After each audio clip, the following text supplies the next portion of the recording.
Very good evening. Welcome to State of Business on our television. I'm Ashingsani Veerasinghe. Let's have a look at the headlines for today. President-elect Gotabaya Rajapaksa sworn in as the 7th Executive President of Sri Lanka. BOI plans a petroleum refinery in Hambantota, which will be Sri Lanka's highest value ever in FDI.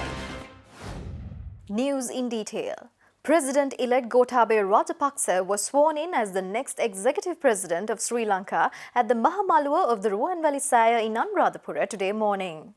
The swearing ceremony was graced by opposition leader Mahinda Rajapaksa, SLPP national organizer Basil Rajapaksa, parliamentarians and many other distinguished guests. Gotabaya Rajapaksa, who contested for the presidential election from the Sri Lanka Podujana Peramuna last Saturday, was declared as the president yesterday upon his landslide victory. Thus, the newly elected president's swearing-in ceremony took place in the morning, and he also visited the Jai Sri Mahabodhi and Ruwanvali Saya seeking blessings prior to the ceremony. The president-elect Gotabaya Rajapaksa took oaths as the 7th executive president before the secretary to the president Udayasani Ratna and the Chief Justice Jayantha Chandrasri Jayasuriya. Addressing to the nation, Gotabaya Rajapaksa said he is dedicated to implementing the people-friendly manifesto. The president also highlighted that his tenure will not tolerate corruption and that professionalism and meritocracy will be appreciated. Subsequently, he also briefed his stance on the foreign relations. We want to remain neutral in our foreign relations and stay out of any conflict amongst the world powers. We will have our fullest commitment to achieve the sustainable development goals of United Nations. The government should always set an example to the society. Professionalism and efficiency should be the cornerstone of government administration. Meritocracy and technocracy should be promoted at all times. Corruption will never be tolerated under my administration. We will now take you through the milestones of the life of the newly elected President Gotabaya Rajapaksa. Gotabaya Rajapaksa, who contested for the presidential election from Sri Lanka Podujana Peramuna last Saturday, secured a landslide victory with a majority of 1.3 million votes. Gotabaya Rajapaksa secured 52.25% of votes with 6,924,255 votes and emerged as the 7th executive president yesterday, defeating his main opponents. NDF presidential candidate Sajith Premadasa was able only to gain 5,564,239 votes. National Movement for People's Power candidate Andrukumara Dissanayake gained 418,553 votes only. Gotabaya Rajapaksa 69,24,245. Gotabaya Rajapaksa won the postal votes from 17 of the 22 electoral districts. As a whole, the SLPP won 7 provinces out of the 9, and in terms of total votes, Rajapaksa won 16 of the 22 electoral districts along with a massive victory in Gampaha district, receiving 855,870 votes. He was born to a prominent political family from the south of Sri Lanka known as D.A. Rajapaksa and was educated at Ananda College in Colombo and joined the Ceylon Army in April 1971. He saw active service in the early stages of the Sri Lankan Civil War with the Gajaba Regiment, engaging in several major offensives such as the Vadama Rachi Operation, Operation Strike Hard and Operation Trivida Balaya, as well as counter-insurgency operations during the 1987 to 1989 JVP insurrection.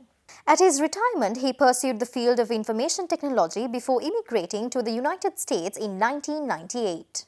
After returning back to the country, Gotabaya Rajapaksa served as the Secretary to the Ministry of Defence and Urban Development from 2005 to 2015 under the tenure of his elder brother, former President Mahinda Rajapaksa, leading the Sri Lankan armed forces to the defeat of terrorism, ending the 30 years long civil war in Sri Lanka.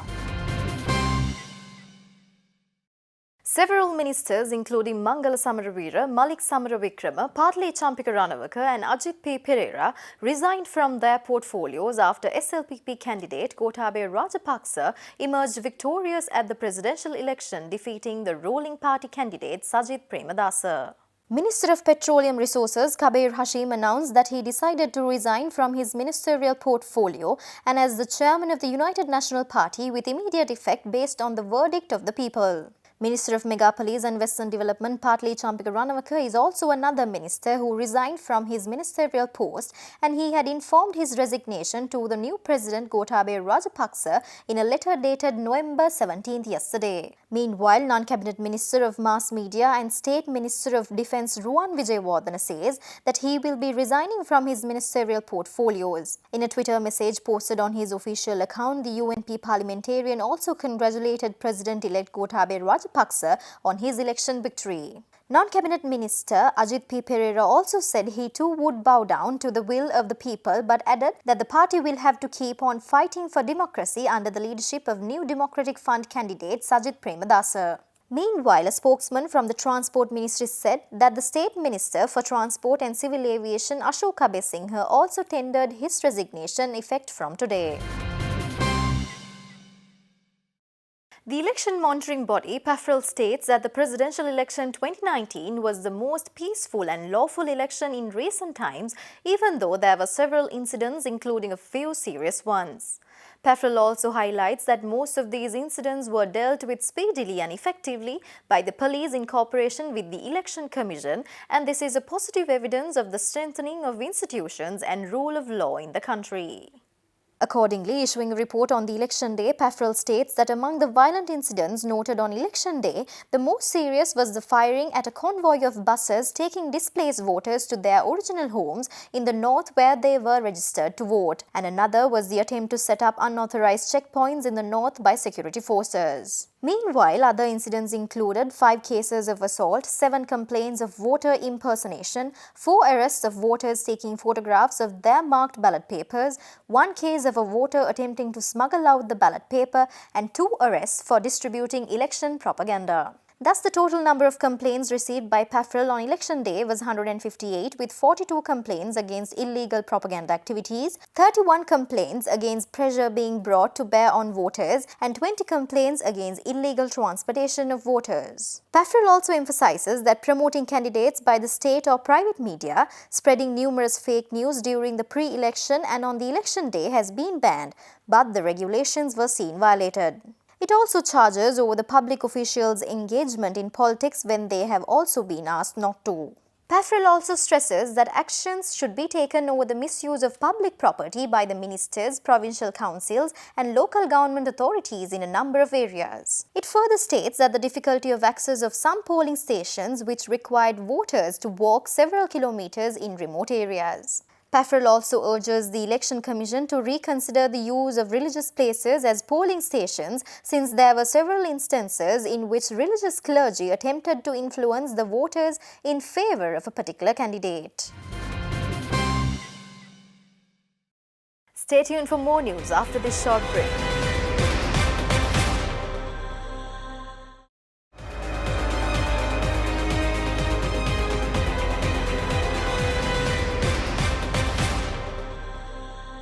Welcome back after the break. BOI signed an investment proposal from an affiliate company to Sugi Energy International Private Limited based in Singapore to set up a petroleum refinery with a 420,000 barrels a day capacity for export markets at Hambantota, which amounts to approximately $24 billion over a period of 60 months, making this the largest foreign direct investment project to date.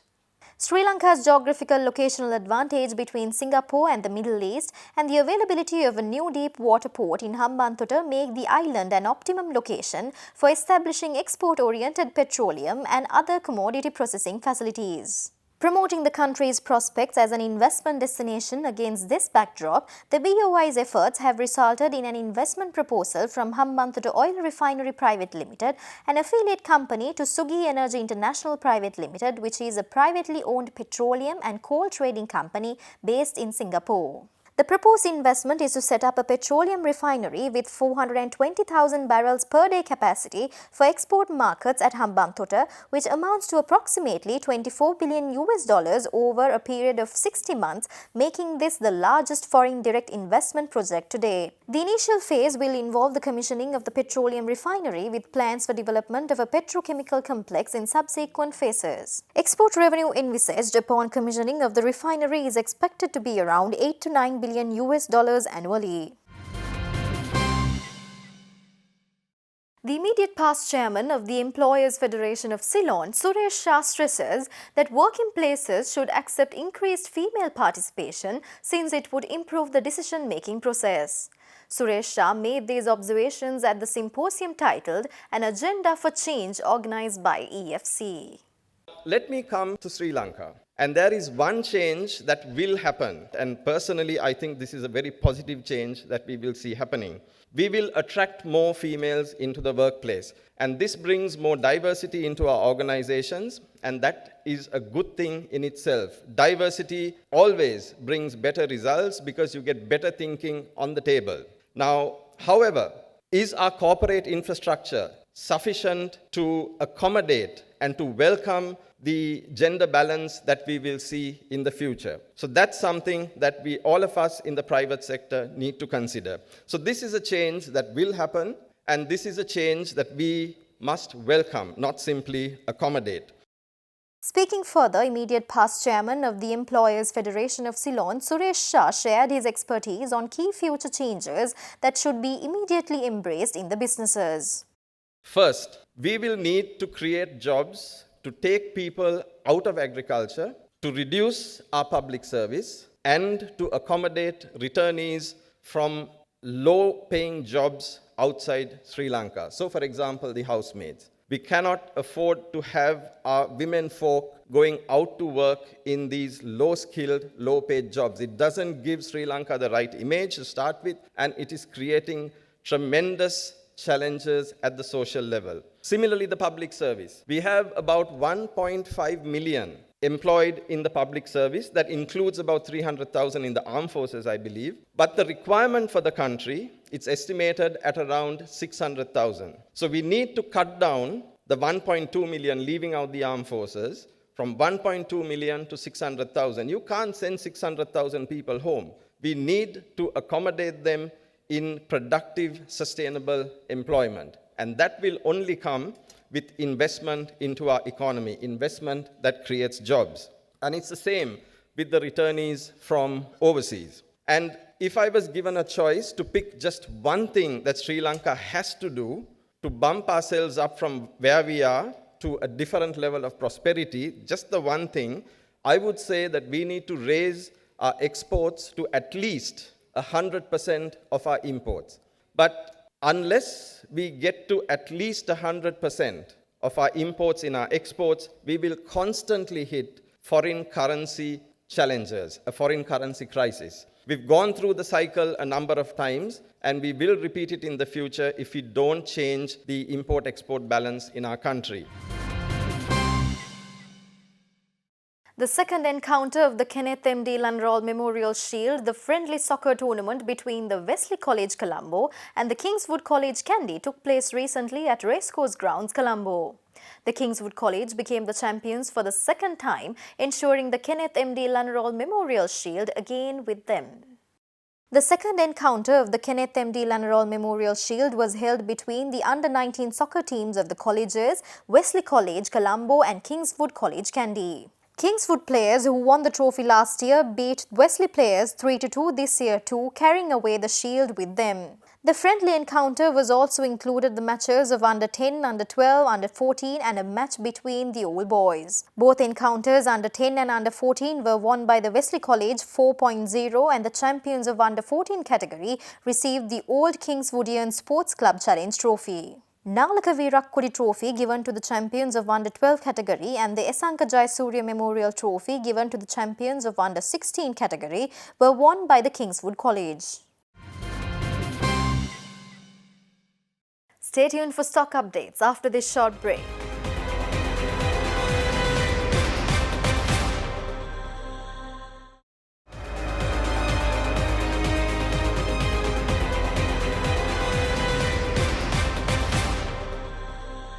Welcome back after the break. Trading at Colombo Stock Exchange ended on a positive note today. The all-share price index gained 106.54 points to close at 6,129.56, recording its highest all-share price index for this year, and the S&P SL 20 gained 59.52 points to close at 3,046.04. The turnover was 2.4 billion rupees and over 116 million shares were traded. Up next are forex rates.